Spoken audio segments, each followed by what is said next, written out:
We'll continue with typing on a path, and this time we're going to type on a circle. Typing on a circle is useful for making logos and stuff. I'm sure at some point down the road you're going to have to type on a perfect circle. So come over to the toolbar. Part of the way down is the rectangle tool by default. If you hit the drop down menu, choose the ellipse tool. Come over to your canvas. If I hold down shift, then click, hold, drag, that makes a perfect circle. Again, don't worry about stroke and fill settings. On my workstation, it just so happens that there is no stroke and fill, but the default is a white fill and a black stroke.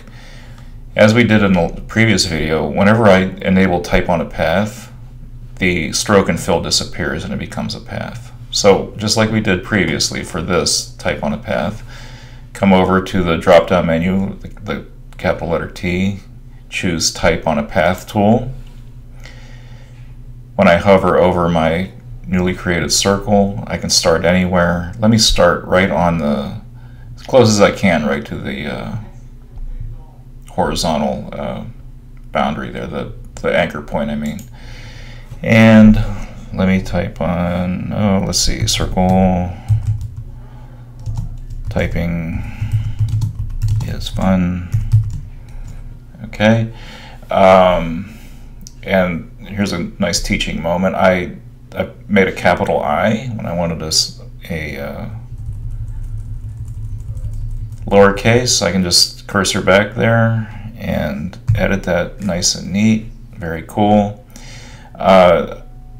When I add spaces, whatever, I can change the type that way.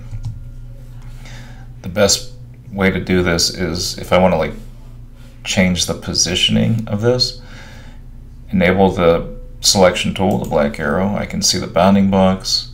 If I sneak up on a corner with my black arrow, here's my selection tool, my black arrow. I come up to a corner, the cursor will change into that curly arrow. Now I can click, hold, and drag, and I can turn it this way. If I hold down the shift key while I'm clicking, holding, dragging, it snaps to 45-degree increments. So let me just put that back where it was. I'm happy with this. This is fine.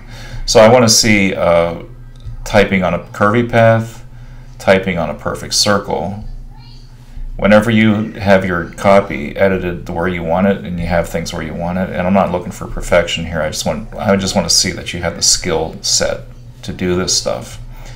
Again, with the selection tool enabled, do a marquee selection, select everything, and again, type, create outlines, and now these are, we can't edit the text anymore, but they're vector objects that can be outputted by any device.